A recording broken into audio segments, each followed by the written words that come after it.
Primeiro eu queria agradecer a todos pela presença. Como eu tenho comentado com alguns que chegaram um pouquinho mais cedo, acho que a gente está passando por uma nova fase na nossa casa espírita, onde estão chegando mais pessoas e a gente está começando o curso de mediunidade, né? É um curso teórico e prático, então ninguém precisa passar pelo prático se não quiser, porque tem muita gente que tem medo da mediunidade. Então, que nós possamos hoje tirar um pouquinho desse medo. Antes de começar a nossa apresentação, né, dessa introdução do curso que a gente está começando hoje, a gente vai fazer uma prece de abertura. Vamos nesse momento elevando nosso pensamento a Jesus, agradecendo pela oportunidade de estarmos aqui e que possamos aprender acerca desse assunto tão empolgante, tão importante, de uma maneira tranquila, para que não tenhamos nenhum tipo de receio. E pedimos ao nosso querido Mestre que permita que os amigos espirituais estejam conosco, trazendo o conforto e a tranquilidade, para que nesses próximos minutos que estejamos aqui, distribuído em duas fases, que possamos realmente aprender juntos. Obrigado, querido amigo Jesus, obrigado, queridos amigos espirituais. Em vosso nome, iniciamos agora o nosso estudo da noite de hoje. Que assim seja. Muito bem, então, como eu dizia, nós vamos ter dois blocos em termos do que a gente vai apresentar sobre mediunidade, estudo.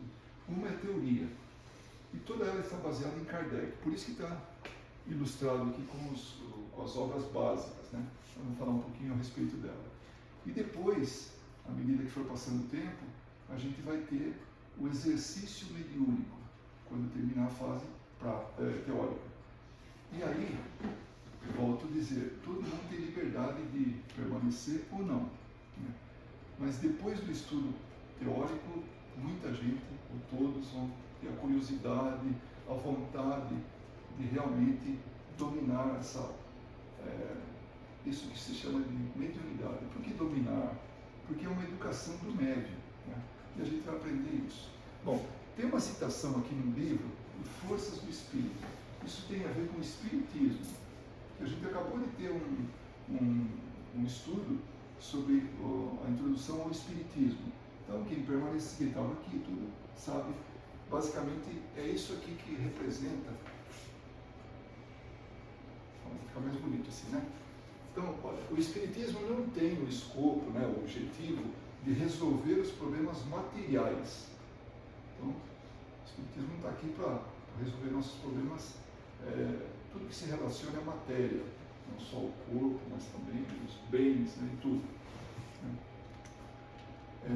Senão que sua missão principal é o aprimoramento das virtudes evangélicas, do amor ao próximo e da caridade, do altruísmo, deixar a gente de, colocar o próximo como objetivo, né, como prioridade, da humildade, da renúncia às frivolidades do mundo.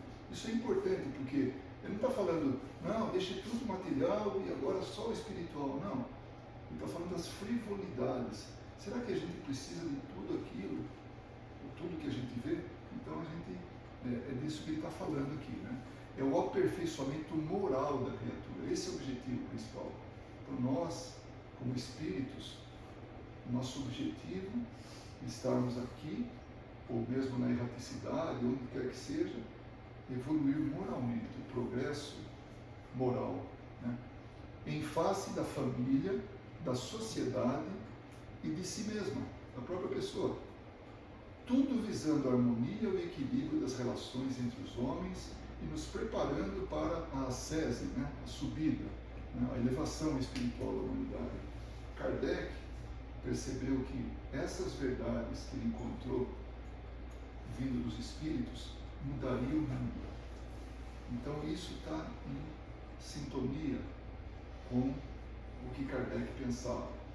Talvez ele calculou um pouquinho errado o tempo, achou que viria mais cedo, mas nós, com tanto problema que a gente carrega com a gente, leva um pouco de tempo mais do que ele imaginava, né? Janete, tudo bem? Ok. Então isso vem de um livro do Luiz da Rocha Lima, que foi presidente do Lar de Frei Luiz. Ele já desencarnou, né? por isso que ele foi presidente. Mas, e ele, o Lar de Frei Luiz é um centro espírita tão grande que é chamado Mini Cidade do Amor. Talvez seja um dos centros mais, assim, dos maiores que existe no Rio, ou até mesmo no Brasil, né? Tão grande que ele é.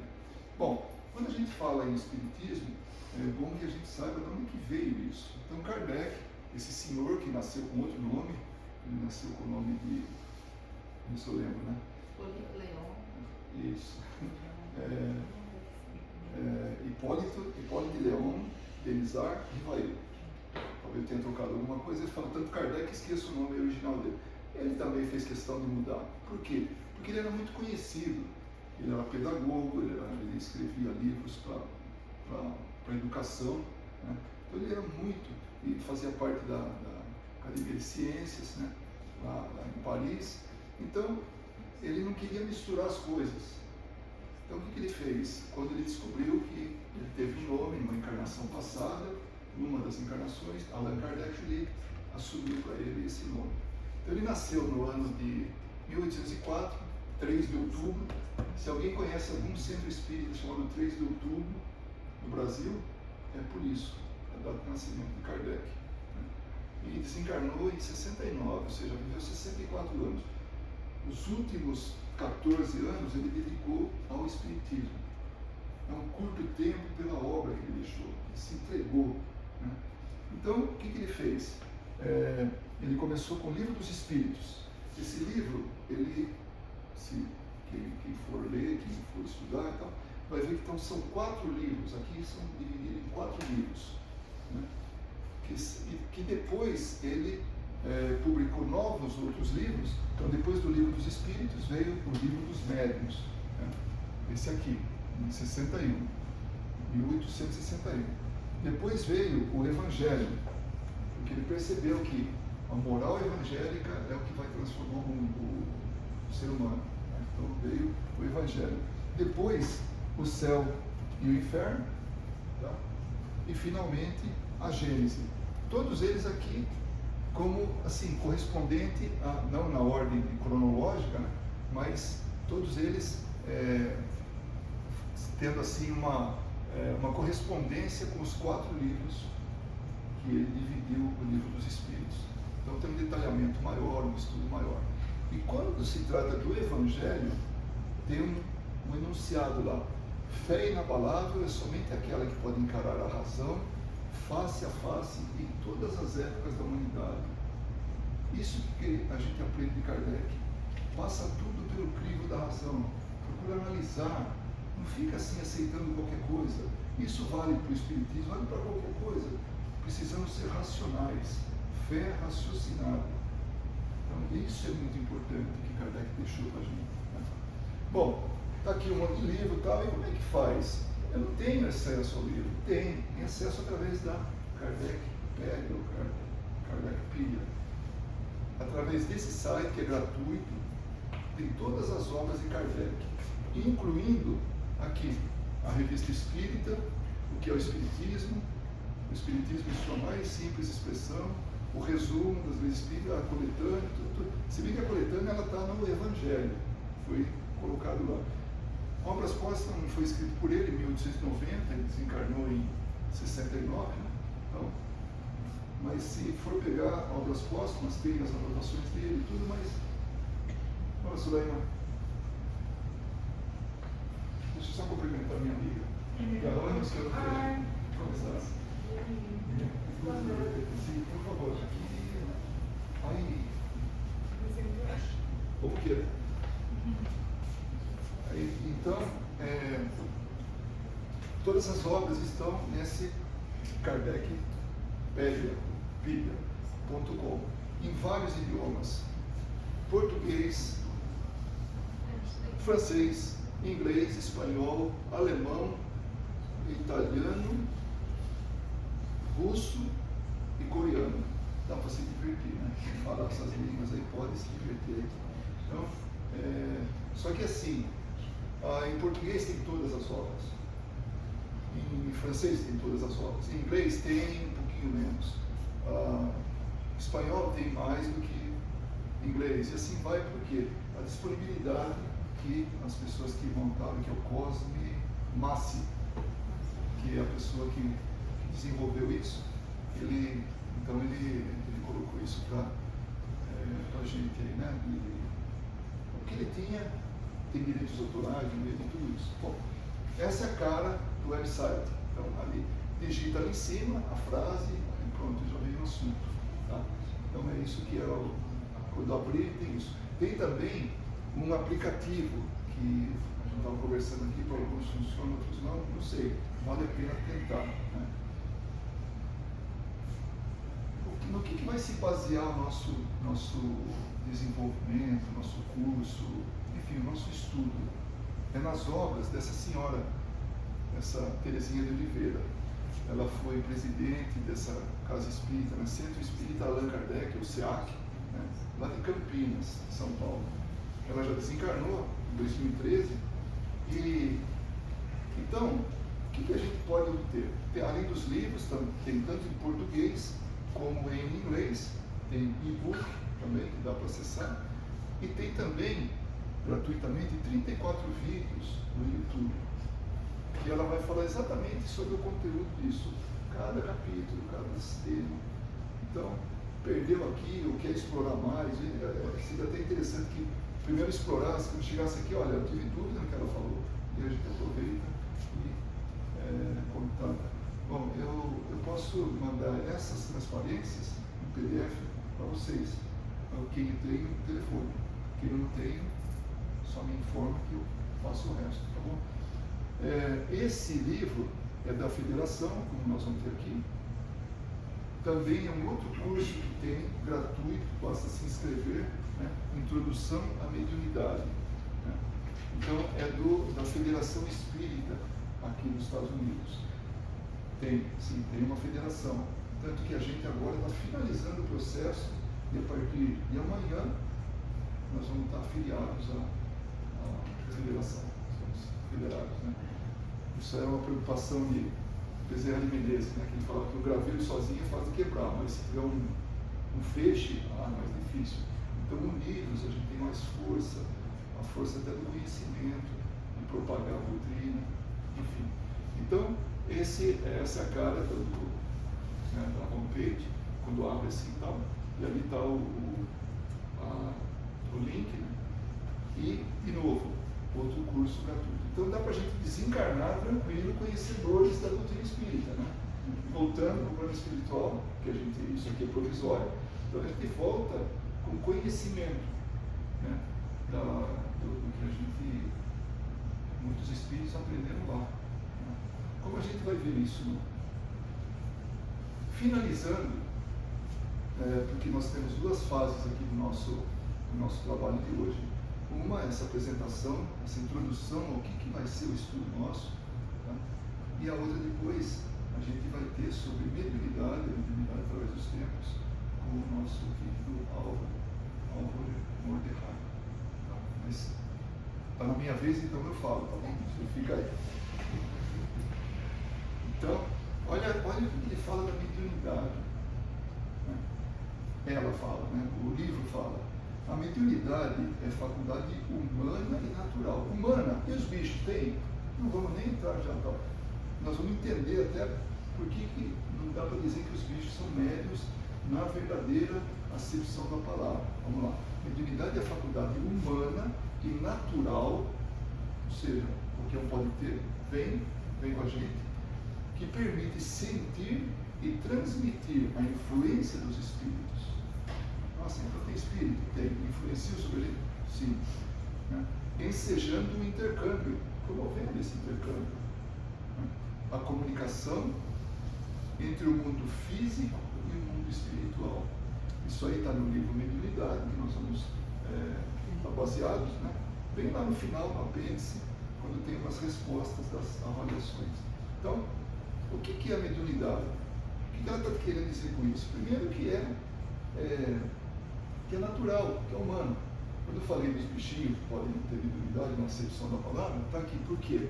É a comunicação entre o mundo físico e espiritual.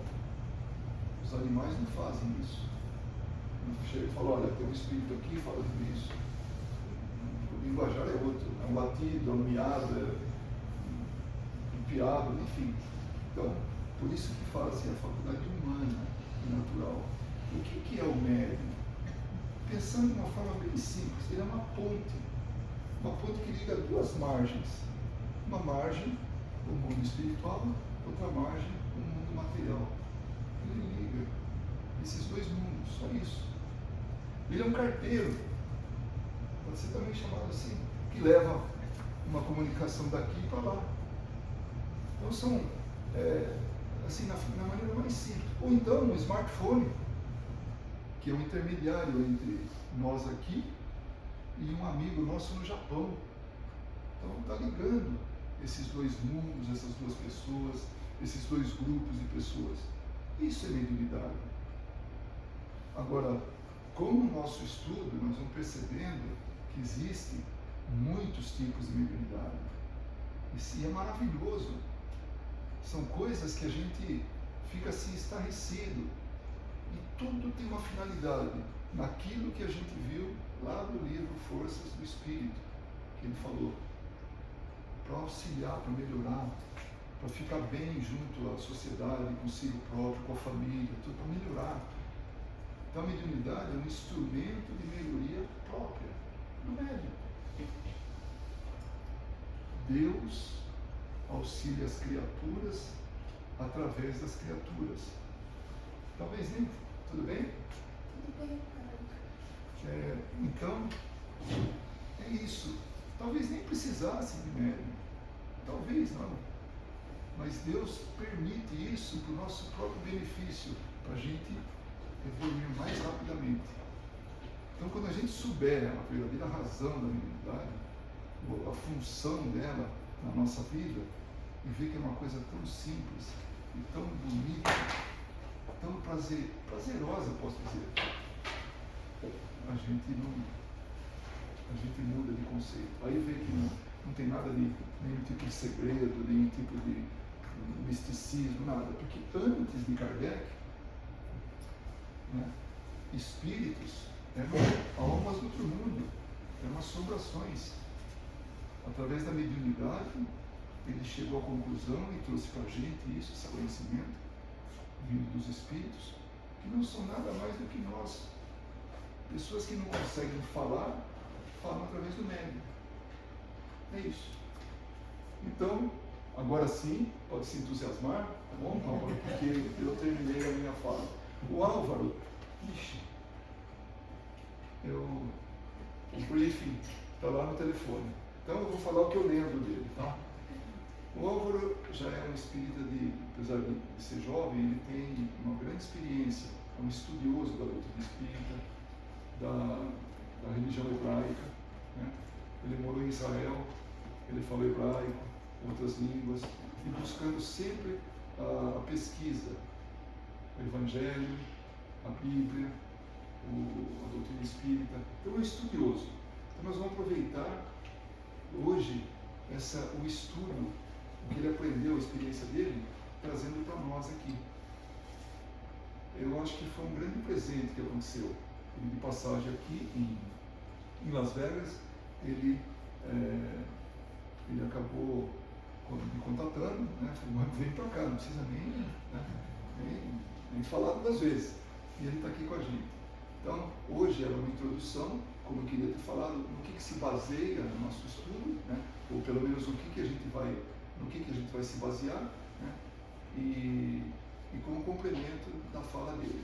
Ele é escritor espírita também, trabalhador, médium, né? Então ele vai falar de um assunto que ele conhece.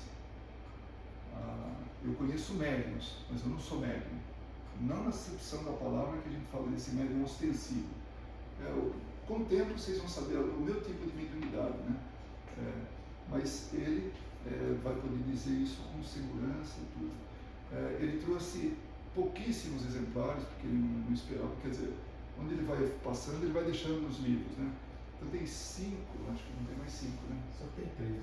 3 exemplares do livro que ele escreveu em conjunto com o professor Severino Celestino, também estudioso da doutrina espírita, da Bíblia, né?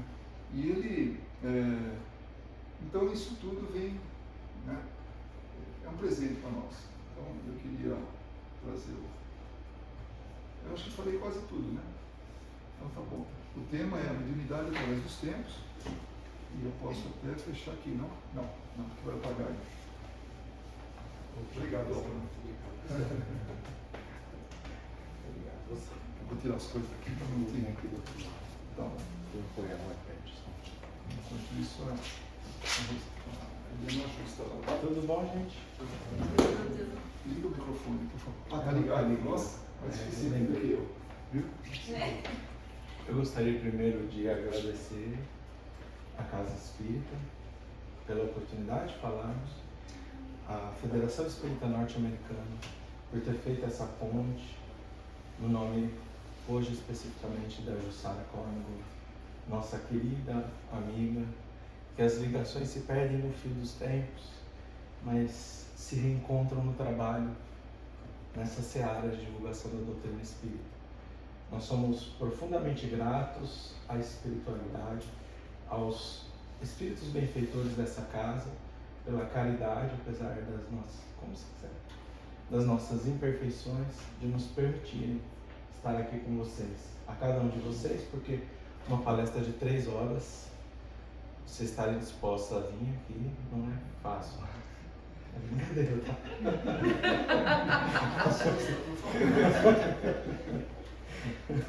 Não, a gente vai falar bem rapidinho. E a gente vai falar um pouquinho disso, da mediunidade através dos tempos, e a gente vai tocar em alguns pontos, por um acaso, sobre mediunidade em relação aos animais, tudo pautado dentro da história do texto bíblico, trazendo até Allan Kardec. Então, André Luiz nos diz que a mediunidade, ela é orgânica e inerente a todos os seres. O que significa ser orgânica? André Luiz vai dizer, tal qual a faculdade de respirar. Você está respirando? Você tem mediunidade. A gente costuma dizer que existem 2 formas de definição. Médiuns ostensivos e médiuns num sentido geral. Lato sensus e stricto sensus. Todos somos médiuns porque recebemos a influência dos espíritos. Pergunta 459 do Livro dos Espíritos. Mas alguns de nós têm uma percepção e uma capacidade de uma interação muito mais ostensiva, ou seja, muito mais próxima, através da psicofonia, através da psicografia, o médium falante, o médium escrevente, através da mediunidade de efeitos físicos, a mediunidade de cura, entre tantas as outras, chegando até a materialização de espíritos. Então, nós encontramos todos nós aqui médiuns. Alguns de nós vai se descobrir um médium escrevente, um médium falante. Outros vão falar, nossa, eu sou médium granito, eu não sinto, eu não ouço. Nós encontramos uma história de Allan Kardec, quando ele recebe essa pergunta 459, quando ele realiza, e os espíritos dizem que todos nós recebemos a influência dos espíritos, ele fica com uma dúvida. E ele então questiona São Luís. São Luís diz a ele, vá até São Luís, o dirigente da sua reunião mediúnica, vá com esse médium vidente até o teatro hoje, seu afazer, ele tinha uma ópera para assistir, falou, e nós daremos a possibilidade de você entender como os espíritos influem na vida dos homens. E ele vai, se senta, e de repente então aquele médium conta, olha, um espírito está subindo ali naquele balcão. O espírito está se debruçando, está falando alguma coisa no ouvido daquelas 2 pessoas. Dali um tempo eles levantam e saem do teatro sem ouvir a ópera. Ele fala, a esse ponto é a influência dos espíritos. Muitas vezes eles nos conduzem. Ali é só para a gente ter uma ideia de como isso pode se dar. Mas essa mediunidade através dos tempos, como ela se inicia? Desde a pré-história. Desde a pré-história, quando os espíritos estavam na condição de influenciar os homens para que, por exemplo, fossem constituídas as primeiras civilizações. Mas aqui nós estamos encontrando algo que a gente vai explorar um pouco mais à frente, que são espíritos ali encarnados mas sem grande condição ou desenvolvimento ainda intelectual. Os espíritos que estariam trazendo aquelas mensagens, por mais que estivessem numa condição de guias e tutores da humanidade, já realizando a sua tutoria com bebês, vamos assim dizer, com crianças na condição infantil ou ainda em estado primitivo, eles tinham que adaptar a sua linguagem para influenciar, por exemplo, o desenvolvimento da agricultura, as primeiras tecnologias. Então a gente percebe, desde quando a gente está convivendo, todos nós aqui, encarnando, desencarnando, progredindo com os espíritos, há milhares e milhares de anos. Mas nós encontramos algumas questões que a gente denomina revelações. Por que nós dizemos primeira, segunda, terceira revelação? Às vezes até a gente vai falar, é muita prepotência a gente achar que o Espiritismo é a terceira revelação. Em primeira instância pode até parecer, mas o que é uma revelação? Porque o hinduísmo é muito importante, traz clarões imortais, o fio da verdade, assim como o budismo, assim como o zoroastrismo, assim como todas as religiões que estão voltadas ao bem. Essas não são revelações e o judaísmo é a primeira revelação. Porque revelação é quando se muda o inconsciente coletivo da humanidade. Quando Moisés, que não é o primeiro judeu, não é o primeiro hebreu, o primeiro é Abraão, mas quando ele sobe ao Monte Sinai e todo o povo de Israel ouve os 10 mandamentos, em hebraico é a Sereta de Brota, as 10 falas, todo o povo de Israel ouviu os 10 mandamentos. Viram todos aqueles que vocês vão entender mais à frente, aqui nos estudos, fenômenos de efeito físico. O que aconteceu? Ali, leis universais, não matarás, não roubarás, que até aquele momento da humanidade, não cometerás adultério. A gente começa uma tradição em torno da família para a humanidade, desenvolta em um grupo de 2 milhões de pessoas, 600 mil homens ali se encontravam. Hoje, a gente está todo mundo, todo o planeta Terra, em torno da instituição família. Todos estamos diante de leis. A gente fala assim, não, tem uma lei, tá bom, não precisa explicar para ninguém, em qualquer lugar do mundo. Mas não era bem assim. A lei estava sob a condição de aquilo que na Idade Média a gente vai tutoriar como, colocar como um monarca. As suas vontades estariam legislando. Quando Moisés propõe leis, nós estamos encontrando uma revolução. E uma modificação do inconsciente coletivo. Quando Moisés propõe monoteísmo, a gente tinha 2 grupos de monoteístas no planeta Terra. Os iniciados do Egito Antigo, um grupo bem fechado, que a gente já não tem acesso direto ao seu conhecimento, e os hebreus. Hoje a gente fala assim, quem são os monoteístas? Bom, o Islã, o cristianismo, o judaísmo e tantas outras religiões. A maior parte do planeta Terra. Aquilo que ele propôs alterou o inconsciente coletivo.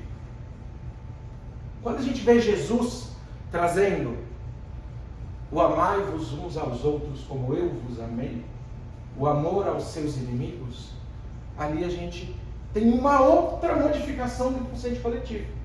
Então a gente está passando por um problema psicológico, fala assim, o que você é? Materialista, ateu.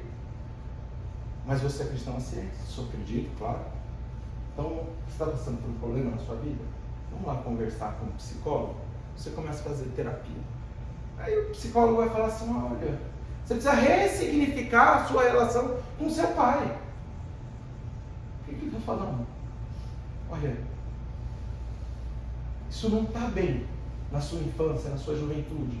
Você ainda guarda algumas amarras, alguns traumas, alguns desentendimentos que você precisa de perdoar. Ele está falando o que Jesus falou, só que numa linguagem acadêmica, científica, aceita pelos materialistas.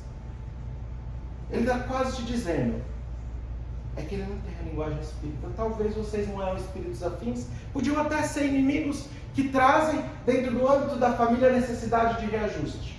Ele era seu inimigo. Agora, você precisa amar o seu inimigo. Se você perdoar ele, você está livre para prosseguir em novas relações. Mudou o inconsciente coletivo da humanidade. Novamente. E o Espiritismo? O que acontece com a publicação do Livro dos Espíritos? As mesas girantes, vocês vão estudar todos esses fenômenos, eu não vou adentrar por conta do tempo. O que acontece? A partir das mesas girantes, se vocês calarem os espíritos, as pedras falarão. As mesas começaram a falar nos salões de Paris. E os médiuns estavam por todos os lugares. E as mesas começaram a trazer mensagens inteligentes.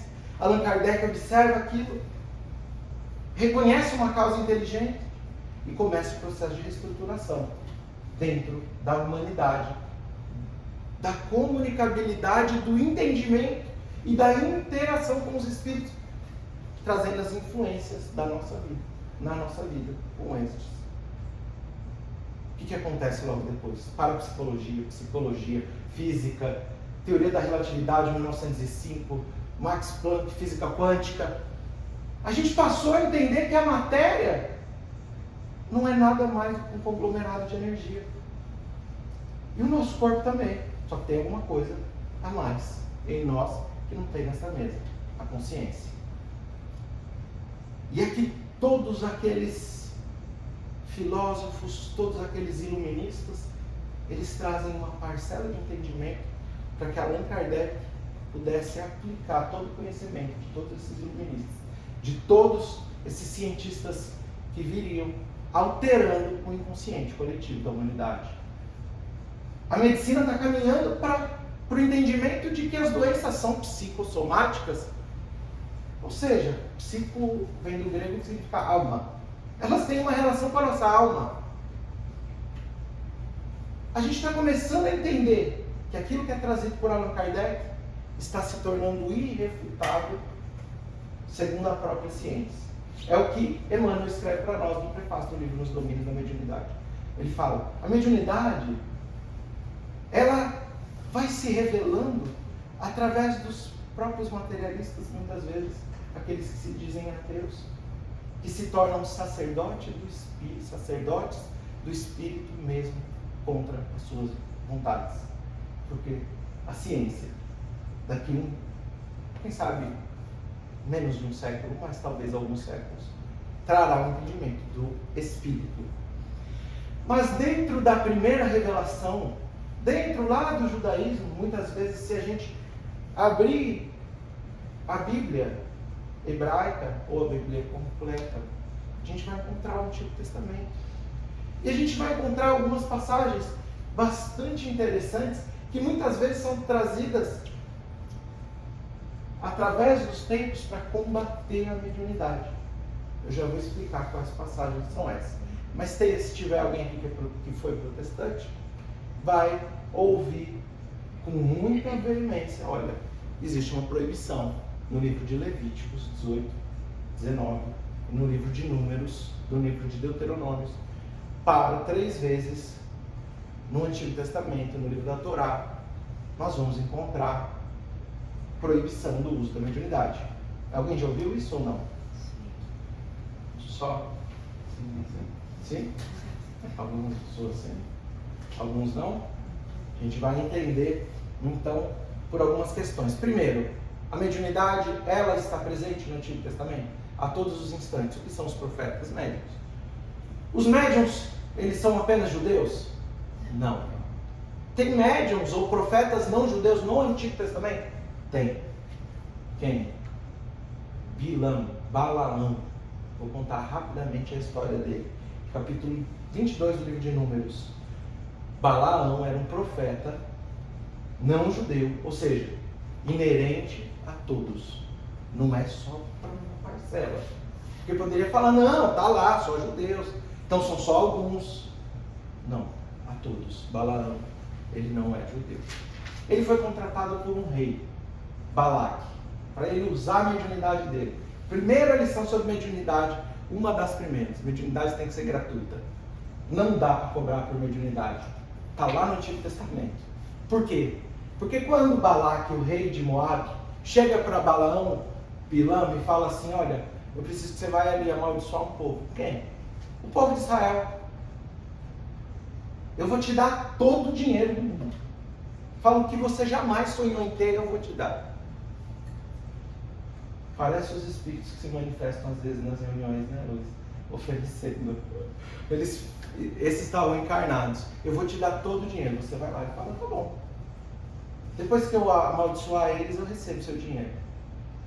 Só que aparece um espírito, obviamente não está escrito dessa forma. Deus fala a ele que ele poderia pronunciar apenas as palavras que fossem colocadas na sua boca. Ele era um médium psicofônico ou de incorporação que não tinha o controle, ele era inconsciente. Ele não tinha o controle sobre o que estava saindo da boca dele. Mecânico. Como médium mecânico. Depois você deve dizer: o que foi que eu escrevi aqui? Nem sei o que eu escrevi. Mecânico. Então as palavras que iam sair da boca dele eram as palavras que aquele espírito iria inspirar. Aqui a gente já entende. Como que ele poderia receber, esperando um resultado, se ele não tem controle sobre o que vai ser? Ele é um intermediário. Uma das primeiras aqui interpretações. E ele fala: tá bom, mas eu vou de todo jeito. Está interessado no dinheiro. Ele pega o burrinho dele e sai andando com o burrinho. Ele passa por uma estrada bastante sinuosa, e essa estrada tinha um despenhadeiro. Em dado momento, aquele burrinho para, ele trava, ele bate uma vez com o chicote, bate outra vez com o chicote, bate a terceira vez, e aquele burrinho já estava pulando, quase jogando ele no despenhadeiro. E aí está escrito assim: o burrinho fala. Você não está vendo esse anjo aqui na frente, com uma espada?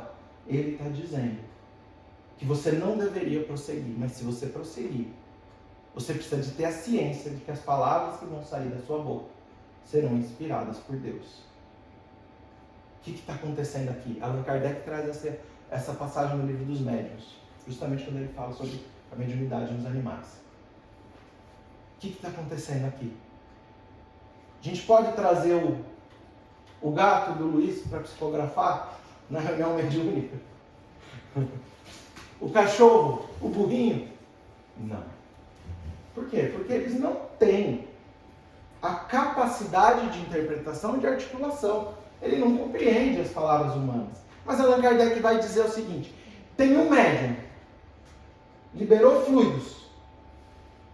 Pode ser que o animal tenha a capacidade de percepção dos espíritos. Então, uma vez nós estávamos na casa de um amigo aqui nos Estados Unidos. E a gente estava na mesa, toda vez que chegava um espírito para inspirar alguém, o gatinho dele saía e parava e ficava olhando para mim. E só depois a gente foi perceber. Todas as vezes que aparecia um espírito familiar, às vezes, a gente não faz reunião mediúnica fora, não é uma reunião, mas às vezes aparece um espírito: aqui um espírito e tal. Está dizendo tal, com bastante naturalidade, mas sem dar comunicação ostensiva. E o gatinho percebia, chegava, sentava perto de mim e ficava olhando. Então o que aconteceu? Tem um médium, ele liberou fluidos. O gatinho não sabe o que está acontecendo, mas a ele foi permitido visualizar o espírito. É isso que aconteceu com Balaão.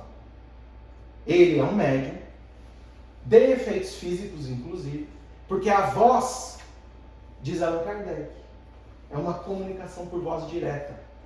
Não se dá pelo animal, mas na hora ele soltava o burro e o Balaão, ele falou: é o burro que está falando. Mas a voz sai.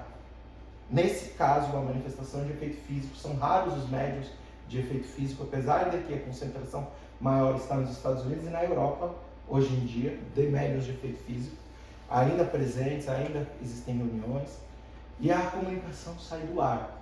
Já tivemos a oportunidade, algumas vezes, de presenciar, inclusive, palestras de espíritos. Um espírito falou por meia hora, contando a história de Paulo para nós.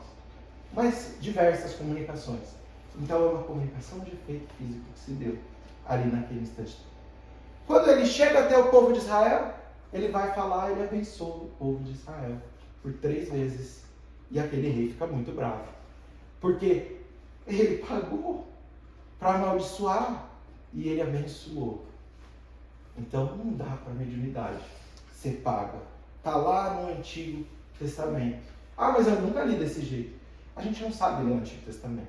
Não foi escrito para a gente entender. Não foi escrito na nossa língua. Não foi escrito segundo a linha de raciocínio greco-romana, que é a que a gente usa. Então a gente não entende. Para a gente é uma grande parábola que a gente não sabe interpretar. Emmanuel diz que os iniciados do judaísmo, aqueles que receberam a tutoria de mestres da Torá, aprendem a decodificar esses versículos, essas passagens. Proibição. Então eu falei 3 vezes está proibido. E aí, gente, está proibido ou não está proibido falar, ser médium segundo o Antigo Testamento? Bom, o médium que escreveu isso é Moisés. E ele escreve ou fala, porque a Torá não foi escrita por ele, ela é posterior, mas a autoria nos textos antigos é segundo aquele que profere. Então eu vim aqui, dei uma palestra, o Luiz, hoje, se ele quiser, ele pega, escreve um livro, ninguém vai comprar. Não por causa sua, por causa do conteúdo. Mas o Luiz pega lá e coloca o nome dele, publica com o nome dele. Beleza, o livro é dele. Na antiguidade não é assim. Ele vai escrever o livro e vai escrever. De quem é o livro? Álvaro. Porque ele é o autor, são os espíritos na realidade, mas ele é o autor do conteúdo. Na antiguidade é assim. Então Moisés, ele já é um médium.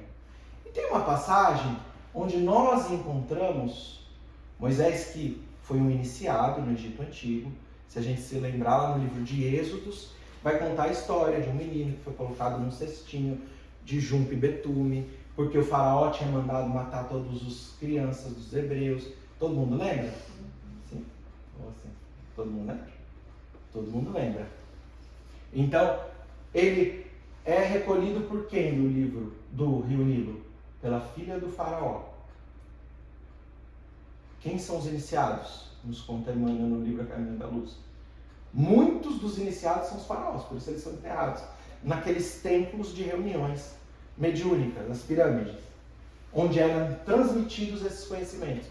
Aqueles que estavam ligados à aristocracia, ou seja, o filho da princesa, tinha acesso ao conteúdo dos iniciados. E Emmanuel escreve isso lá no livro A Caminho da Luz. Então Moisés, ele traz o seu conhecimento de mediunidade, de monoteísmo do Egito Antigo. Ele recebeu o conhecimento dos iniciados. E ele tinha uma preocupação, por quê? A mediunidade é comum, sim, é orgânica, comum a todos.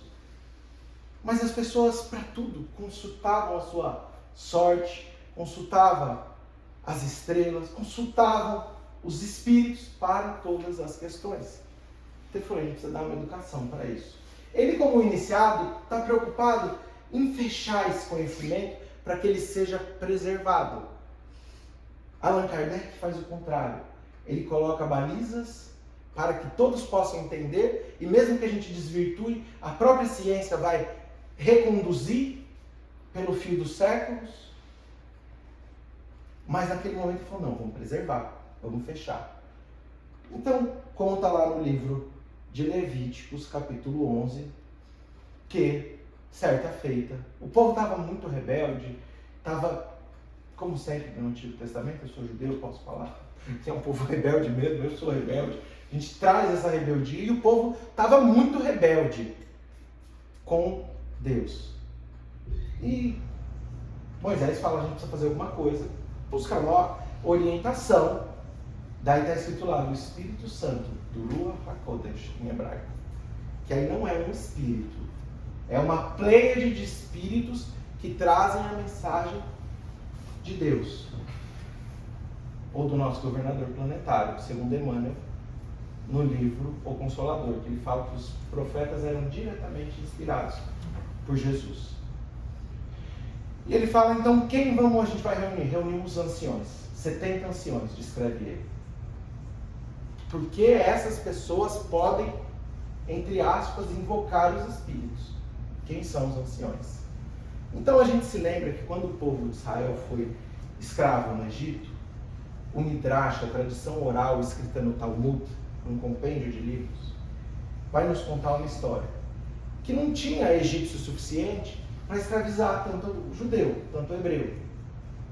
Então o que ele faz? Eles pegam alguns judeus e falam, você vai ser o líder de um grupo, 1000.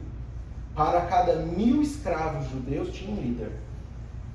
E eles falavam assim, você vai cobrar essa tarefa hoje.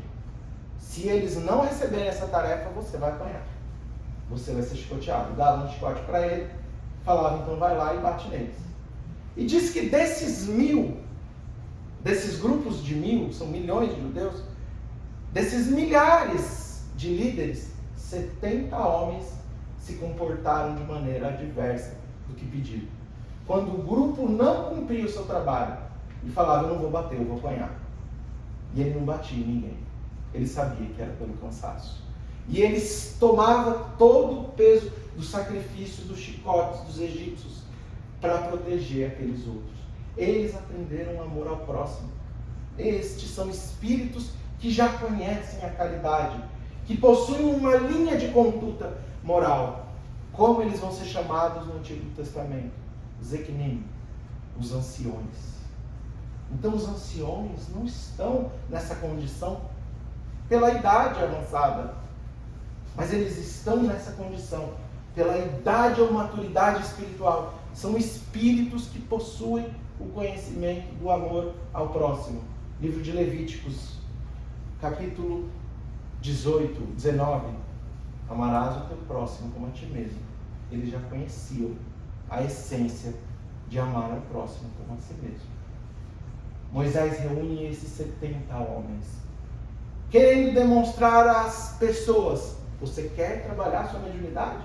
Você precisa de ter um nível consciencial. Lá no Egito Antigo eles chamam de iniciados. Quem são os iniciados? Quem possuem um nível de consciência, de amor ao próximo, de altruísmo.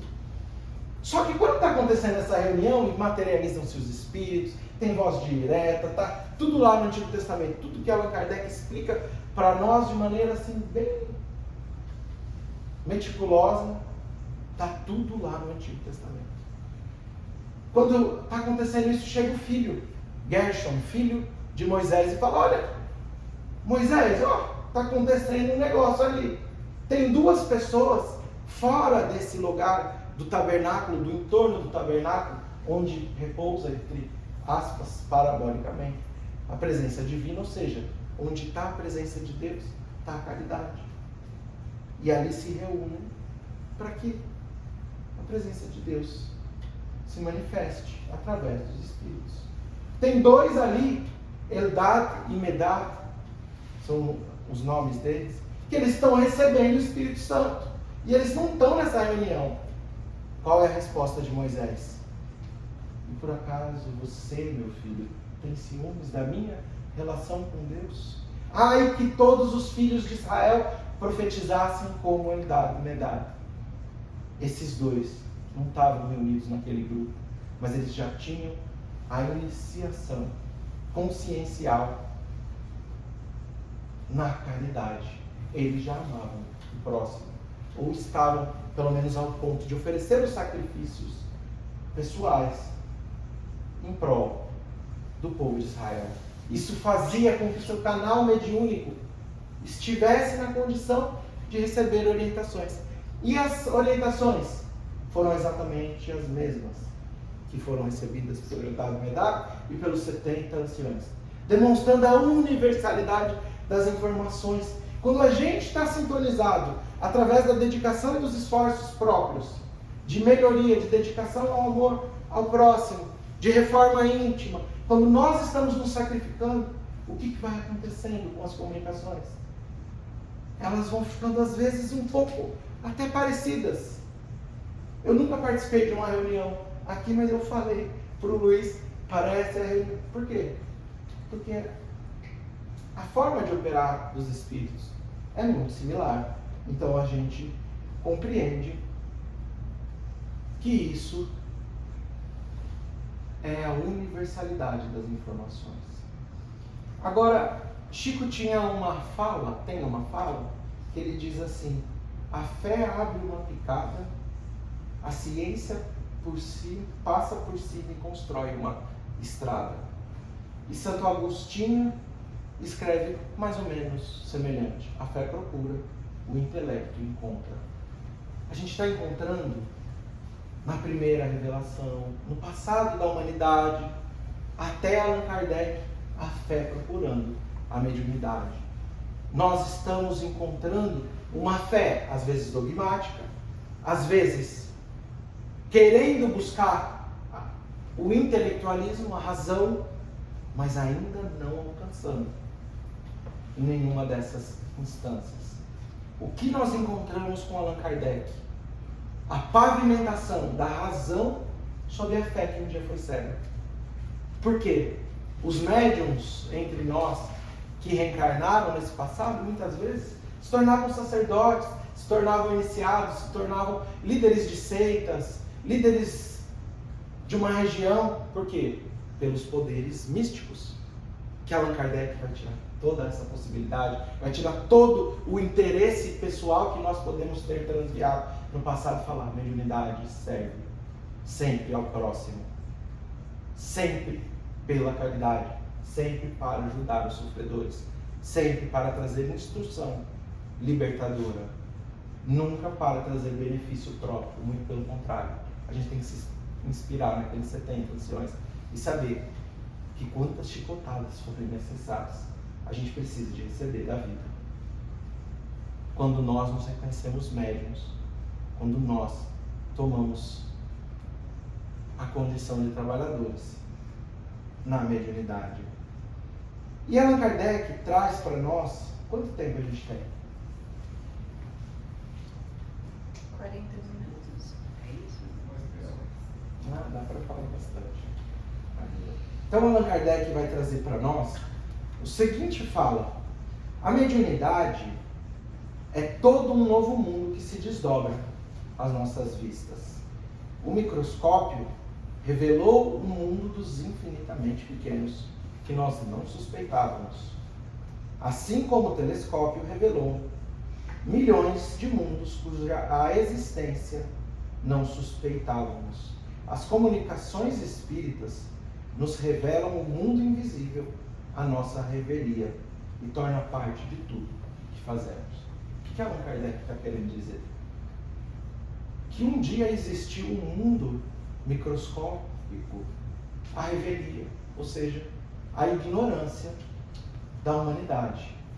Quem foi o primeiro dos missionários da humanidade a trazer esse conhecimento, não ainda com os instrumentos adequados, porque aí nós encontraríamos Joseph Lister e Louis Pasteur, trazendo já a teoria dos germes, e Louis Pasteur com os instrumentos adequados, comprovando-os. Mas nós encontramos um pioneiro, um missionário. Seu nome é Inácio Schmeil Vaz. Ele era húngaro e ele começou a observar que as mulheres que pariam seus filhos nos hospitais, elas muitas vezes pegavam febre infecciosa e morriam.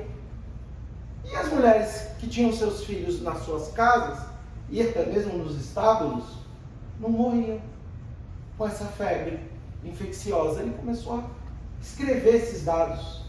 Ele falou, mas a estatística está mostrando que quem nasce no hospital, a chance da mãe morrer é grande. E ele começa a falar, gente, eu não sei o que está acontecendo, e começa a revelar pela Europa que todos aqueles que fossem no hospital para ter seus filhos estariam correndo o risco de cometer um suicídio. E os médicos daquele momento falaram, não, está maluco. E realmente forjaram, segundo a história, laudos para demonstrar que ele tinha alguns transtornos psíquicos. Ele é internado à força num hospital psiquiátrico e ele desencarna, ele morre com febre infecciosa, que é aquilo que ele tanto dizia. Naqueles tempos, para se reconhecer um bom médico, tinha que ter muito sangue no avental, não era um avental branquinho. Isso nasce depois de Louis Pasteur, compreendendo que os germes, o mundo microbiano, podia causar uma série de infecções. Só que naquele momento, ele foi um missionário que trazia a luz da verdade, mas sem instrumentos adequados. ele abre caminho para que nós hoje pudéssemos compreender o mundo microbiano de maneira irrefutável, de maneira que todos nós compreendemos e aceitamos. E quando ele fala do telescópio, nós encontramos outro espírito de altíssima envergadura, Galileu Galilei. Ele inclusive escreve um capítulo do livro A Gênese de Kardec, o espírito de Galileu Galilei, escreve na doutrina espírita, mas ele já existia o telescópio, mas não tão apurado, ele era um inventor, ele constrói lentes mais apuradas, ele aponta para o céu e chama de luneta, porque ele apontou para a Lua. Aquilo revoluciona o conhecimento humano. Só que naqueles dias nós encontrávamos a fé dogmática orientada pela Igreja Católica, conduzida pelo Tribunal da Santa Inquisição.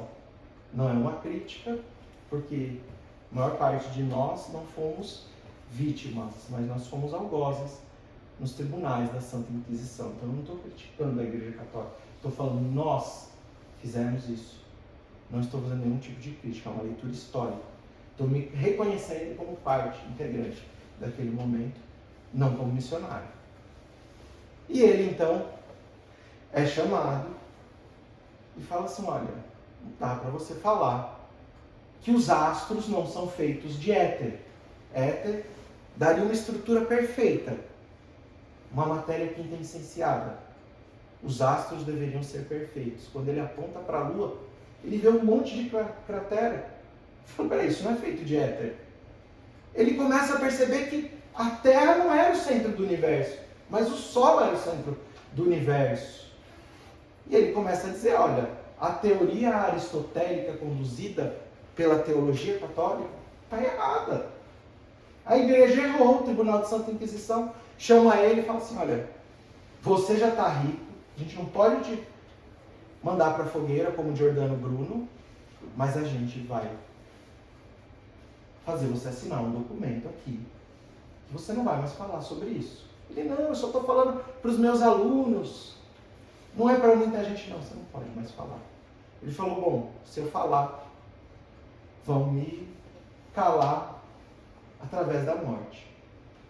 Só que um outro grande missionário já tinha desenvolvido a prensa, então nós podíamos publicar livros, o que antes disso seria por copistas de papiros, em papel, o que quer que seja. Então, ele manda publicar um diálogo de Copérnico, um diálogo entre um heliocentrista e um geocentrista. E ele manda publicar muitas e espalhar aquele conhecimento pelo mundo.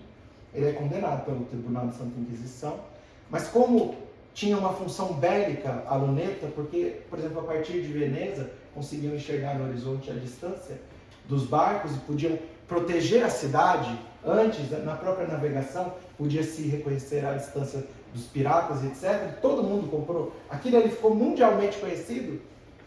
E ele, então, demonstrou ao mundo naquele momento que, por exemplo, a Via Láctea não era leite derramado nos céus, mas era um grande conglomerado de estrelas. Ele revoluciona a ciência. Diferente de Inácio de Melvais, ele tinha um instrumento adequado. O que Allan Kardec faz para nós?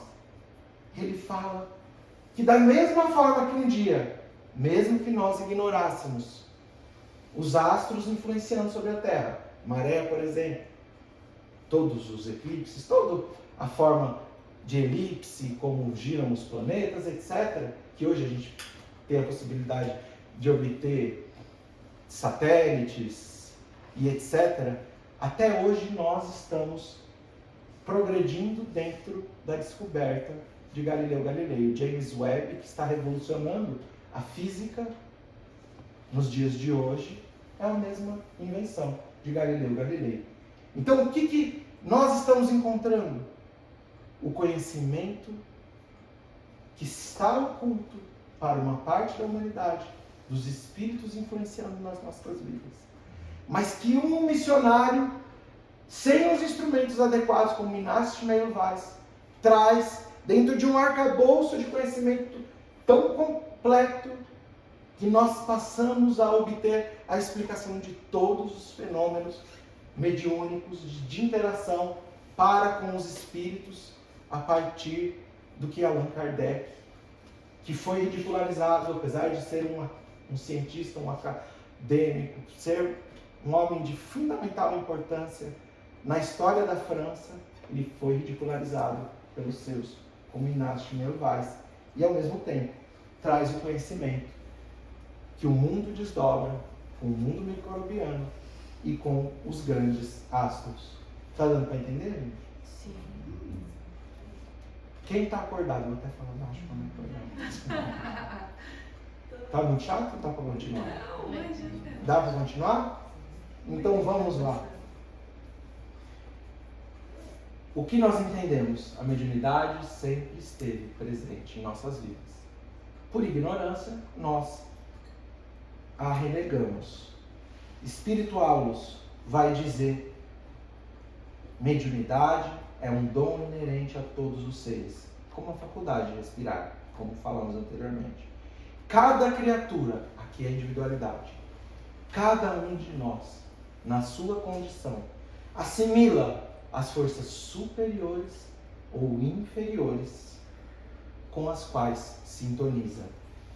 E aí Emmanuel vai dizer para nós: mediunidade é força mental, talento criativo da alma, capacidade de comunicação e interpretação do espírito, ímã do próprio ser.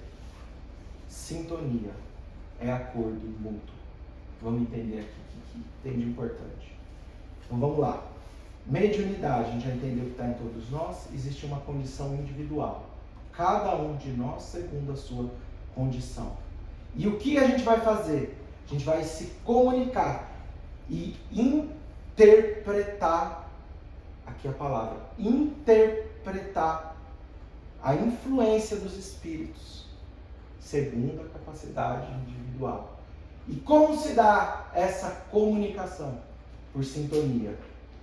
A gente vai passar o resto da vida estudando isso, tá? Então vamos só entender. Capacidade de comunicação. Está lá na obra de André Luiz. Chega um espírito de alta envergadura. Era o espírito de um médico. O espírito desse médico tem um grupo mediúnico que ele quer passar uma mensagem. Ele olha, eram 12 componentes, integrantes. Ele olha para aqueles 12 e fala: olha, 3 estão pensando na casa deles. Sobraram poucos. O resto desses, ninguém está em capacidade de sintonizar com o espírito superior. A gente já vai entender sintonia. Mas tem uma moça aqui, ó. Ela tem boa vontade. Aí o espírito fala: vamos usar ela. Mas tem um problema. Ela não tem condições de interpretar a mensagem desse espírito médico, porque ele vai trazer um tema de teor médico. E ela nunca foi, nem nas outras encarnações, médica, nem teve contato com a ciência biológica. Ah, mas vamos usar ela. Tá bom. Era quem tinha, eles usavam. Transmitem uma mensagem. Os outros médiuns que estão lá, vem a congregação de São Vicente de Paulo, que se dedica a cuidar dos doentes, em parte de suas tarefas. Outro vê um hospital, outro vê uns enfermeiros, outro vê uns médicos. Cada um vai tendo a visualização, porque o espírito está plasmando o seu pensamento no ambiente e todos os médiuns passam a obter uma possibilidade de interpretação e de captar a sua mensagem. No final, o espírito se reconhece assim na mensagem como um médico, e o dirigente da mediúnica fala assim: olha, mas ele não usou nenhum termo médico. Ela não tinha condições. Mas olha, se fosse um médico, ele não ia dar alguma coisa assim mais específica? Fala: não, deixa essa mensagem para lá, descarta ela. E aí André Luiz fala: foi a tábua de salvação daquela reunião, porque o Espírito estava dizendo: vocês precisam trabalhar com os doentes, com os enfermos. Era essa, em tese, a proposta da mensagem. E eles descartam, por quê? A médium não tem capacidade de interpretação. Então o que a gente estipulou aqui para todo mundo que vai estudar a mediunidade e quer se tornar ou quer educar a sua mediunidade para trabalhar como dialogador, como médium de sustentação, numa reunião mediúnica. Você precisa estudar incessantemente. Por quê? Porque senão vão vir espíritos de alta envergadura. E espíritos de alta envergadura trazem conhecimento, mesmo muitas vezes dentro da humildade do seu caráter, e eles transmitem isso. E se a gente não estudar literatura, se a gente não estudar muito espiritismo, muita lei moral, muito evangelho, os espíritos não vão conseguir se comunicar com a gente, porque vai faltar capacidade de interpretação. Ou seja, exige que o médium crie o hábito de uma leitura edificante, da assimilação de conhecimentos ligados à filosofia, à ciência e o que quer que seja. Por quê?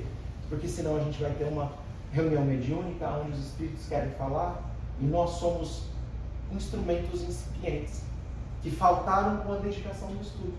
Então, primeira lição para o médium: estudar sem parar. Quer dizer, a primeira foi a caridade, a gente falou lá no Antigo Testamento. O amor ao próximo. A segunda, você tem que estudar. Então, quando o Espírito Verdade diz: espíritas, amai-vos, ele está dizendo: vive a caridade. Eis o primeiro mandamento. Instruí-vos, eis o segundo. Ele está dizendo isso. Vocês precisam de ser instrumentos de capacidade de interpretação.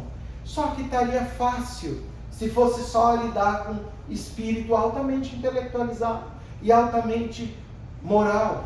Se a gente fosse só lidar com espíritos como Jerônimo Mendonça, Eurípides Barçanufo, como São Vicente de Paulo, Madre Teresa, se a gente fosse receber só esses espíritos na reunião mediúnica, estava maravilhoso. Só que o problema é que a gente é médium 24 horas por dia. Então já não importa se você vai trabalhar numa reunião mediúnica ou não.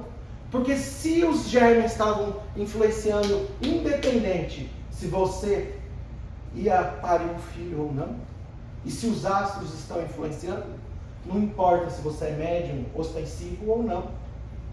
Nós estamos em constante comunicação com os espíritos, interação. Só que a maior parte desses são que nem nós. Espíritos não de alta envergadura, mas espíritos devedores à lei, espíritos que ainda buscam vingança, espíritos altamente ligados ainda aos processos das paixões humanas. E se a gente não souber interpretar o que eles estão fazendo na nossa vida, nós somos conduzidos por eles, como joguetes. E a gente senta para jantar e começa uma discussão e o pau quebra na casa no final de semana, e a gente acha que a gente está sozinho ali brigando. E não percebe que a gente está sendo conduzido por espíritos que estão criando atrito entre nós. E como eu não tenho capacidade de interpretação, mediunidade é isso. Eu não estou reconhecendo que aquele pensamento não é meu. Eu não estou reconhecendo que a atitude de desamor para comigo mesmo, que me conduz à infelicidade, está sendo conduzida, quem sabe, por alguém que ainda não me perdoou. Aí a gente leva esse problema, no melhor de todos os sentidos, porque Allan Kardec traz a solução para o problema, para todos nós. E a gente fala, então, capacidade de interpretação é a responsabilidade individual da gente se conduzir pela vida no trabalho profissional. Por que você acha que não tem espíritos que estão nos influenciando? Para a gente se aproximar ou brigar? Espíritos que querem nos auxiliar, como Galileu Galilei não estava sozinho. Inácio Mervais trazia aquele conhecimento sendo inspirado por ele. Luiz Pasteur também. E nos nossos trabalhos também. Uma vez eu conversei com um espírito numa reunião mediúnica. E o espírito me falou, eu te acompanho. Quando você está fazendo seu trabalho profissional. Eu falei, que legal. Ele falou, mas da onde a gente se conhece? Perguntei. A gente se conhece de tal época. A gente foi bandeirante junto. Eu falei, que bacana. Ele falou, até hoje eu te acompanho. E ele me contou uma história que nós tivemos. Então ele falou, eu te acompanho na sua vida profissional. Para quê? É um espírito afim me influenciando para o bem. Mas será que não tem me influenciando para o mal? Claro que tem. E se eu não perceber? Eu brigo com meu sócio, sem saber por quê. Estou com raiva, não sei por quê. Só estou sentindo raiva. Será que é sua?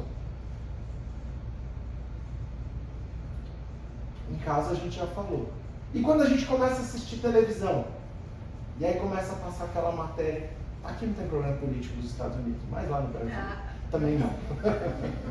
Lá não tem, também é tudo igual. A gente está vendo aquela matéria política e a gente começa a vibrar. E aqui entrou sintonia, para a gente explicar a segunda parte. E aí Allan Kardec vai dizer para nós, capítulo 14 do livro A Gênese.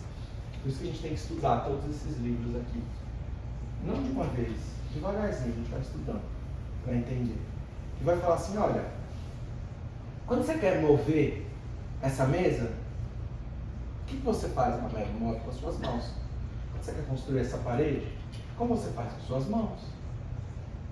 E tudo isso que a gente está construindo, co-criando, nos torna artífices através das nossas mãos. E no plano espiritual, eu vou falar igualzinho. Só que você não constrói com a mão, você constrói com o pensamento. Então eu quero construir algo. Livro Nosso Lar. Primeiro livro da série André Luiz. Tem que estudar também. Toda a série de André Luiz. Umas 10 vezes. Daí a gente desencarna para compreender no plano espiritual mesmo. Eles vão falar assim, olha, chega um dado momento que os espíritos se juntam para fazer uma vibração pela colônia. Para quê? Para que aquelas estruturas estejam materializadas para os espíritos. Como eles fazem isso? Como eles constroem a manutenção? Com pensamento. Então, André Luiz vai dizer para nós, e Allan Kardec vai dizer para nós, nós somos seres transdimensionais. Eu estou agora aqui nessa dimensão material e o meu espírito não está nessa dimensão, está em outra. Então a gente está em dimensões diferentes. Nessas dimensões diferentes, aqui eu trabalho com a mão, aqui eu trabalho com o pensamento. A força da mente, a força do pensamento. Então se eu quero constituir um objeto e eu estou desencarnado, eu penso. Eu projeto o meu pensamento. À medida que eu projeto, aquilo pode se constituir a depender da minha capacidade, da minha força mental. Então quando a gente está fazendo o Evangelho no Lar e a gente está pedindo proteção para a nossa casa, a gente está construindo barreiras magnéticas de proteção através do nosso pensamento. Por que a gente disciplina isso? Porque a gente primeiro constrói e depois fica dando manutenção. Depois de muito tempo fazendo, a nossa casa fica tão mais tranquila. Por quê? Terminamos a construção. Vamos só dar manutenção. A nossa casa está se tornando um ponto seguro, segundo o ponto de vista espiritual. Então, tudo que a gente pensa é matéria, tudo. E aí tem um problema, a gente não para de pensar nunca. A gente não cessa o pensamento. Tudo que a gente pensa é matéria? Sim, aí os espíritos vão dizer, tem cor, tem forma, tem cheiro, tem tudo. Então se eu estou assistindo o noticiário, aqui não tem, né, aqueles que ficam mostrando as perseguições policiais, tem? Já não tem? Tem, então a gente é humano igual em todo lugar, né? A gente tem os interesses inferiores ainda, infelizmente. E o problema não está naquilo, porque o Chico, uma vez por semana, pegava o jornal mais, aquele que pingava sangue, e ele abria e lia todas as matérias, para fazer prece para os que sofriam. O problema não é a gente assistir. O problema é o que a gente está materializando no plano espiritual. Então, a hora que a gente começa a falar, mas esse desgraçador, mas você tem que matar mesmo. Você está saindo da nossa mente, saindo projétil. Falar, mas você tem que fazer isso, não tem que só matar, tem que... A gente volta ao bárbaro que habita em nós. Aí começa a víscera na sala de casa, no plano espiritual, é isso que está acontecendo. A gente não está atento, mas é isso que está acontecendo. E a hora que a gente passa a matéria de qualquer um dos candidatos que a gente odeia, aí a gente começa, nossa, aí a gente se coloca do lado da trincheira na nossa sala, a gente começa a montar a trincheira para guerrear com os outros que pensam diferente. E André Luiz vai dizer assim, lá no livro dos Mensageiros, quando estoura a Segunda Guerra Mundial. São tão responsáveis pelo banho de sangue que ocorreu no planeta Terra, os que estão vibrando dos seus lares, quanto os que estão carregando as armas. tão responsável. Por quê? Porque aqui a gente tem highway de verdade. No Brasil a gente tem mini highway. Então, a gente vai criando correntes de pensamento. Você entra numa highway de ódio político, que a velocidade dela está de 350 km por hora, não 800. Que quando você entra, você começa a ser conduzido, porque você entrou em sintonia. E sintonia, o que falou Emmanuel? É acordo mútuo. Você quer entrar nessa highway, você quer pensar na vingança contra o criminoso. Você está lendo a matéria, você está no seu dia a dia com todos aqueles pensamentos que te colocam em sintonia. Só que quando você entra em sintonia, quanto tempo a gente tem mais uns 20 minutos? 5? Quando você entra, não dá pra gente entrar. Bom, vou falar rapidamente. 10 minutos? Quando você entra em sintonia, é acordo mútuo, você está recebendo a influência de todos os que pensam daquele jeito. Então, aquele que está lá na África, numa guerra tribal, pensando em entrar na tribo do lado, nas aldeias, ao lado e matar todo mundo, está na mesma sintonia que aquele que está assistindo o noticiário, vibrando do jeito que a gente faz, né? Nós fazemos. Quando você briga no trânsito, você está entrando em sintonia com ódio, com raiva, com aqueles que estão lá no fronte da Ucrânia e da Rússia, na Palestina e Israel. A gente está vibrando igual, só que a gente está alimentando, impulsionando eles. E está recebendo a influência deles. Estamos nos retroalimentando pelo ódio que a gente vibra. E que a gente entra em sintonia por acordo mútuo. Agora tem uma pergunta para a gente encerrar. No Livro dos Espíritos, 551. Pode um homem mau, então vamos dizer eu, com a ajuda de um espírito mau, não é esse, mas algum mal, fazer mal para uma terceira pessoa? Vou dar um exemplo. A sogra. Só um exemplo. Pode um homem mau, com a ajuda de um espírito mau, fazer mal para um terceiro? Pode. Está escrito assim, não. Deus não permitiria. Quê? Preciso estudar o espiritismo de novo. Todo mundo diz, inclusive os espíritas de longa data muitas vezes, falam sim, pode. A gente vê isso o tempo todo. Não preciso de entrar em detalhes dos trabalhos, magia negra, tudo que pode existir correlacionado a isso. Então vamos lá. Jesus, encarnado na Terra. Sou um homem mau. Quero influenciá-lo para que ele roube alguma coisa. Pegue uma arma e sai. Vai adiantar? Não. Ele não tem. Ele alcançou o estado de pureza. Ele é crístico, ele está acima de puro. Ele não tem a maldade dentro dele. Então eu não consigo influenciar ele. Não. Então quem se permite ser influenciado? Eu. Porque a imperfeição está em mim. E aí que vem o vigiar e orar. Porque senão a gente entra na influência, porque somos todos médiuns. E os nossos pensamentos que conduzem a nossa sintonia. Está muito difícil? Não. Tá dando para entender? Muito. Alguém me explica no final? Então, eu estou permitindo, porque eu sou imperfeito, eu tenho ódio. Então, por exemplo, quando eu brigo no trânsito, o que eu faço? Meu irmão é testemunha, está aqui. Quando o cara fechou no trânsito, aquela coisa, faço uma prece. Para quê? Para aquele cara acertar o próximo poste. Então, quando a gente se permite se levar pelas situações que se dão primeiramente pela emotividade, a gente tem um lapso de emotividade, uma explosão. Quero matar, é normal. Sentir raiva é normal. Sentir ódio não é. Agora, se a gente alimentar a raiva e entrar na sintonia com esses espíritos, talvez a gente desça do carro e estiver armado para dar uns tiros. Xingar, normal. Eu só não xingo quando estou ouvindo para o centro espírita, porque eu tenho medo da pessoa sentar para ouvir a palestra. Mas, quem está permitindo receber influência? Eu. Por quê? Porque o lapso de emotividade eu não subconter com a minha razão. Fala, puxa, já passou o tempo de brigar no trânsito, né? Já passou o tempo de eu responder no jantar da quinta-feira ou no almoço de domingo. Agora acho que se eu ficar quieto é um pouco melhor. Depois que a gente aprende o silêncio, a gente aprende a misericórdia e vai trazendo respostas algumas vezes que levam o outro a refletir. Mas a gente está se tornando responsável e se reconhecendo responsável como médiums. Por quê?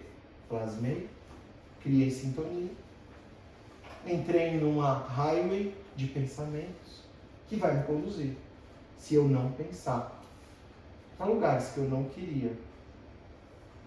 Lá no Goiás, quando a gente vai na praia, a gente não está muito acostumado, né? Então a gente chega lá, a gente fica... Eu também sou do interior, então a gente é meio caipira na praia, só pra gente entender. Então você chega lá e anota assim a barraca do Seu Zé, lá, vermelha. A gente entra no mar, e aí o que acontece? Dali um tempo a gente vai olhar e fica pro Seu Zé. A água do Seu Zé tá lá, quando a gente vem do Goiás. Se tiver alguém aqui do Rio de Janeiro, eu falo, não é assim, eu fico naquele lugar. Eu sei aonde eu tô, a gente fica procurando, lá longe. Fala, nossa, como que eu vim parar aqui?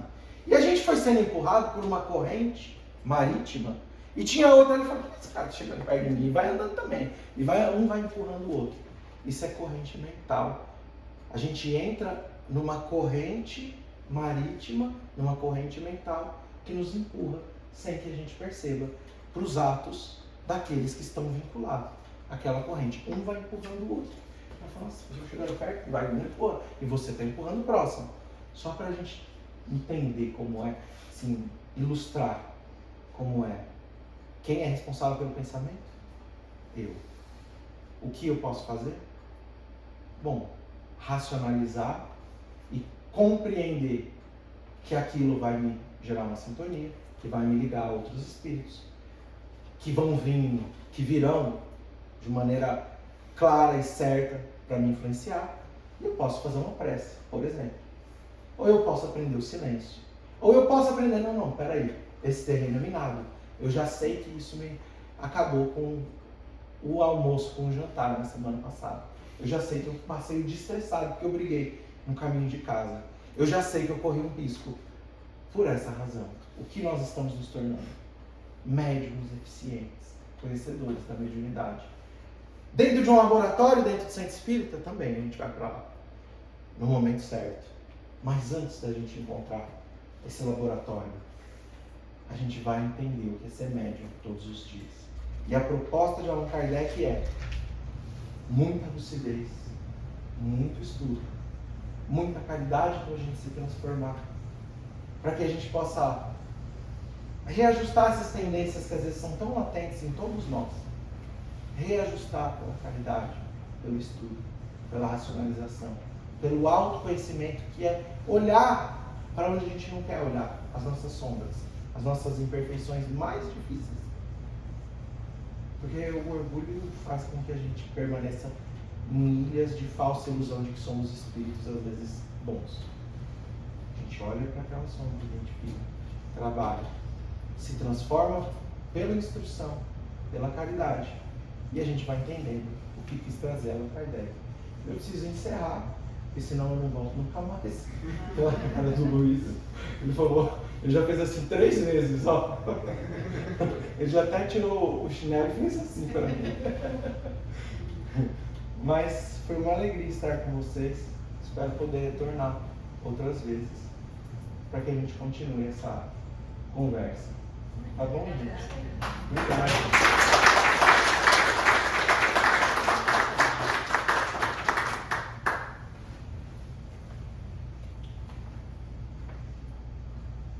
Obrigado, Álvaro, por essa oportunidade que você nos deu de te ouvir. E realmente tudo isso que foi dito, quando você fala em sintonia, tudo isso nós vamos aprender, vai nos educar para sermos realmente médiuns úteis, médiuns com Jesus. Nós vamos para a prece final agora, que eu pedi para o Álvaro fazer, mas eu gostaria gostaria de fazer um pedido para vocês. Que nesse momento, durante a prece, vocês estivessem na posição de receber. Porque certamente aqui tem muitos amigos espirituais. Como o Álvaro falou, a companhia espiritual somos nós que decidimos. Nos nossos lares, no dia a dia, no trabalho, onde quer que seja, no centro. Centro também que bate cabeça. Então, esse infelizmente achamos que não. Então, que a gente possa nesse momento receber, porque a quantidade de amigos espirituais que tem assim uma vocação, um desejo imenso de ajudar é muito grande. Basta que a gente esteja na condição de ser assim, auxiliados e pedir. Então confiemos em Jesus e agora durante essa prece ouçam as palavras como se fossem assim bálsamos que não só possam nos auxiliar, nos envolver, mas também os nossos, pessoas queridas, que não precisam estar aqui junto com a gente, do lado, mas que estão nos lares nossos, que estão nos países que são os nossos. Então vamos receber isso agora. Vamos orar.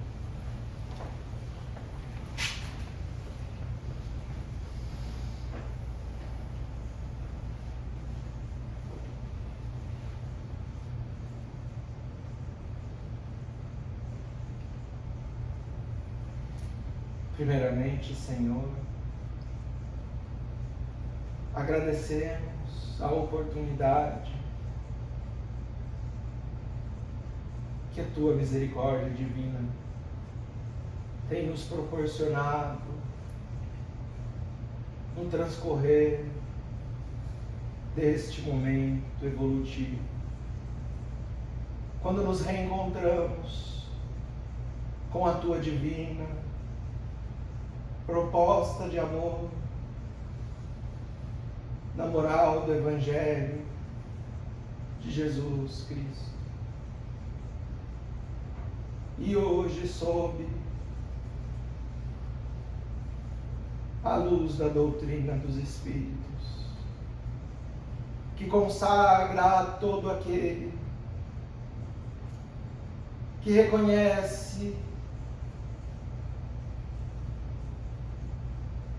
no âmbito da transformação, por recorrer às palavras instrutivas, dulcificantes e consoladoras, trazidas pelos Espíritos, amigos superiores,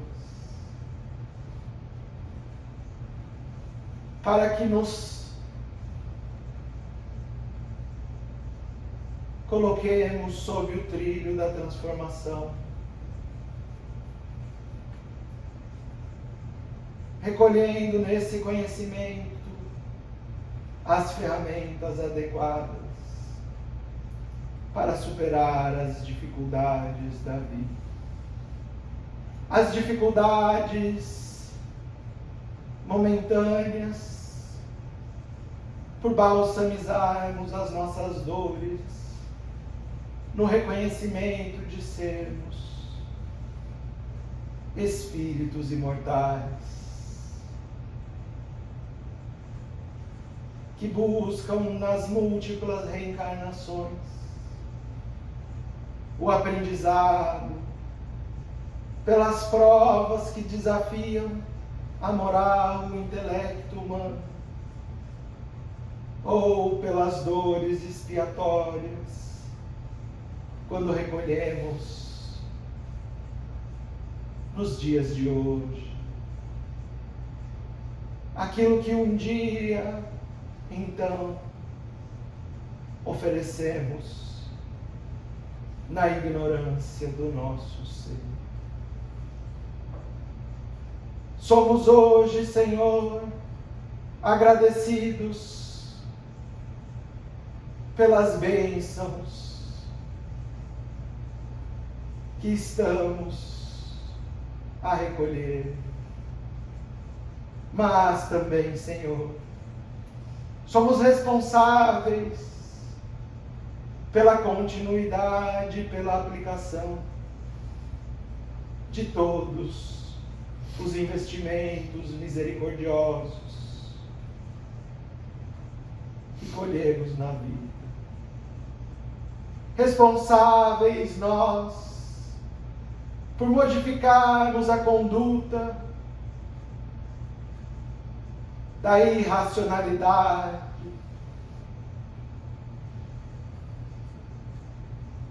pela deseducação dos sentimentos,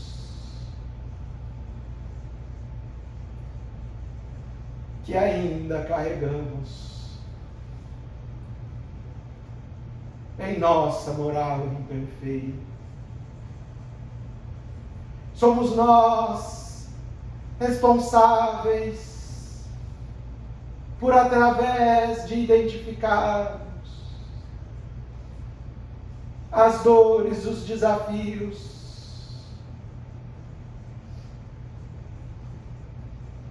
por continuarmos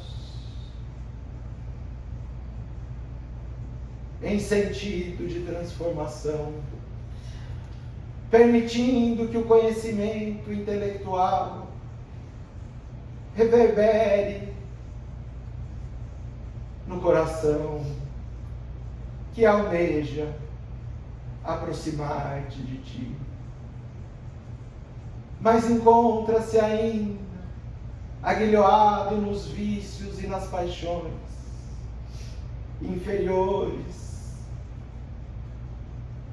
que nos conduziram a tantas catástrofes no passado espiritual. Somos nós que rogamos a Ti, Senhor, a força necessária para não esmorecermos diante da prova, pois se estás a nos apoiar, Senhor da vida, quem poderia então opor-se a nós em consonância à Tua vontade? Somos nós, Senhor, que pedimos o refrigério das almas que sofrem junto de nós as provas conjuntas do núcleo familiar, na educação dos filhos, no aprendizado da fidelidade, na condução do perdão e no amor àqueles que se reúnem ao nosso entorno. Somos nós, senhores, que rogamos hoje por todos aqueles que nos perseguem, por todos aqueles que nos caluniam, por todos aqueles que nos apontam as imperfeições no anseio da vingança. E é por esses irmãos de humanidade, encarnados e desencarnados, que rogamos para que o Teu amor ofereça a paz pelo perdão e o esclarecimento de que todas as ações em torno da vingança escravizam o próprio ser nos vínculos milenares do ódio e do desamor. Nós rogamos por esses, para que sejam esclarecidos pela mesma doutrina que recebemos. Nos dias de hoje, libertando parte de nosso espírito pelo esclarecimento. E rogamos, Senhor,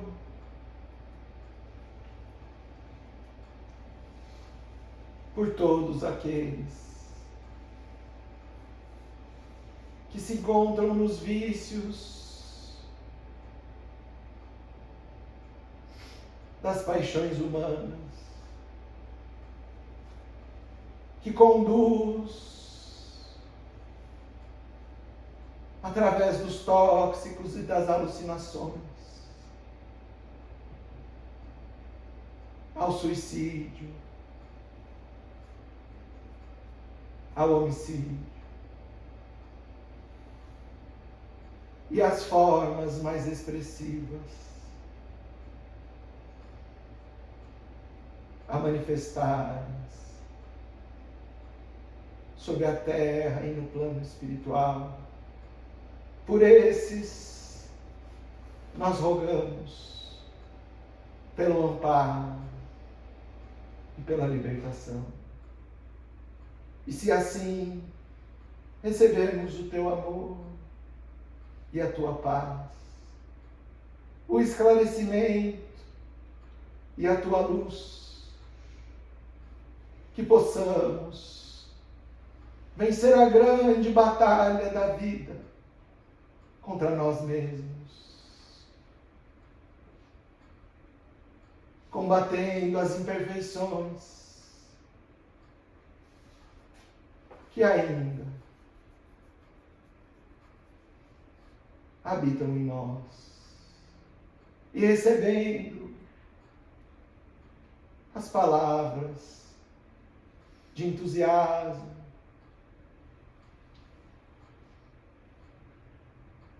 de iluminação e de instrução como caminho à caridade sincera e ao amor a todos os teus filhos. Que assim seja.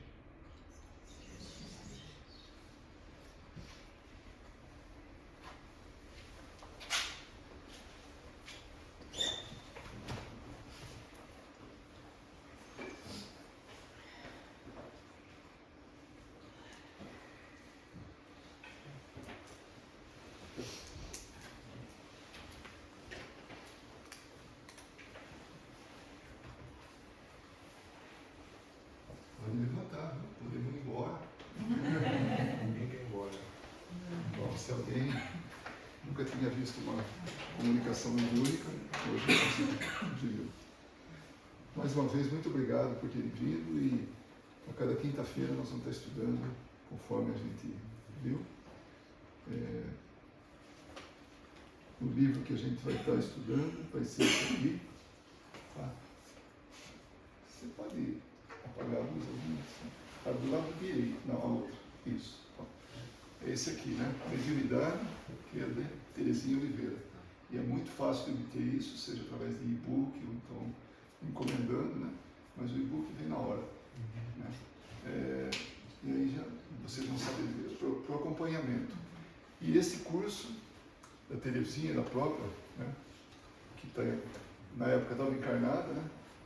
Então ela explica cada um deles também, que é uma outra forma da gente estudar. E eu vou passar para vocês em PDF essa pequena apresentação que foi feita. Muito obrigado e até quinta-feira, se Deus quiser. Desculpa, tem só mais um recado. São poucos livros da autoria do Álvaro, e junto com o Severino, o professor Severino Celestino, o livro recente deles. Então, quem tiver interesse, só tem 3 exemplares, tá? Eu assegurei o meu já, e tem gente que já assegurou. Toda a renda é é revertida. Ah, sim, isso é importante. A renda é revertida aos desabrigados das chuvas, né? No Rio Grande do Sul. Então, e não só esses 3, mas todos que ele tem atualmente, que está, toda a renda é revertida a benefício deles. Então, quem quiser, se não tiver dinheiro, paga por Zé, né? E sem problema nenhum. Então, você vai querer um. Eu preciso de ver o número. É o meu telefone. A gente vai pro 04. Livro assim.